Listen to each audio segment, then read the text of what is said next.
అమరవీరుల యొక్క శవాలను సింపతి చేసుకొని కేసీఆర్ రాజకీయ మనుగడ కొనసాగిస్తుందని రేవంత్ రెడ్డి గారు వారి నోటితోనే అన్నారు. సార్ మరి మీ నోటితోని అంత బాగా అన్నారంటే మేమేమనుకున్నామంటే నాడు అంటే అమరవీరుల పైన రేవంత్ రెడ్డి గారికి ఇంత గుర్తింపు ఉన్నదా?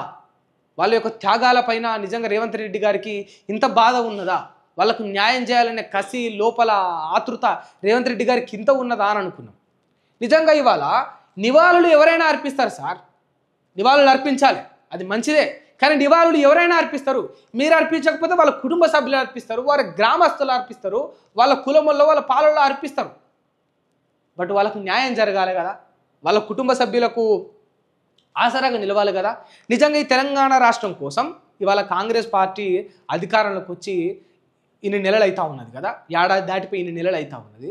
మరి నిజంగా ఎంతమంది అమరులైన కుటుంబ సభ్యులకు ఈ కాంగ్రెస్ పార్టీ న్యాయం చేసింది? ఒకసారి లిస్టు బయట పెట్టగలుగుతారు ఎవరైనా? ఉందా అసలు లిస్టు? నేను అడిగిన 1200 మంది ఆత్మ బలిదానాలు అయినరు అని చెప్పిండ్రు కదా. ఆత్మ బలిదానాలైన ఆ 1200 మంది లిస్టు వీళ్ళ కాడ ఉన్నదా? ఆ లిస్టు కూడా లేదు వీళ్ళ కాడ. వీళ్ళు అది కూడా మర్చిపోయినరు. ఇక న్యాయం ఏం చేస్తారు? నివాళులు ఎవడైనా అర్పిస్తారు, గుర్తుపెట్టుకోండి. కానీ న్యాయం చేయాల్సిన బాధ్యత ప్రభుత్వం పైనే ఉంటుంది. మీరు ప్రభుత్వంలో లేరా? ఎవరు ఓట్లేస్తే వచ్చిండ్రు? ఈ తెలంగాణ బిడ్డల్లో ఓట్లేస్తేనే వచ్చిండ్రు కదా. అంతెందుకు ఈ అధికారంలోకి రాకముందుకు మీరే చెప్పిండ్రు కదా, తెలంగాణ బిడ్డలకు న్యాయం చేస్తాం, అమరులైన కుటుంబాలను ఆదుకుంటాం. ఆ అమరులు లేకపోతే ఇవాళ ఈ తెలంగాణే లేదు, తెలంగాణ అనే కుటుంబమే లేదు, ఈ రాష్ట్రమే లేదు అని వీళ్ళ నోటితోనే అంటిది.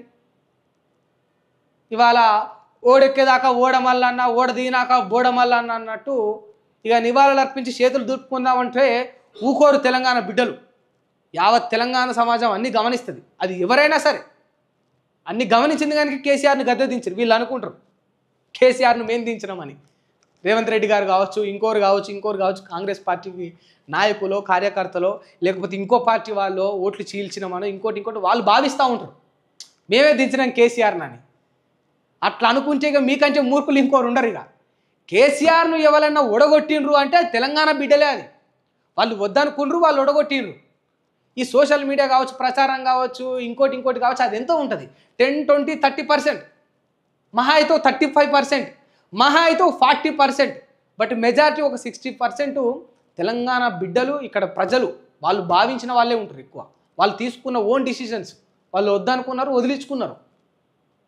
వాళ్ళే నిర్ణయం వాళ్ళదే ఉంటుంది.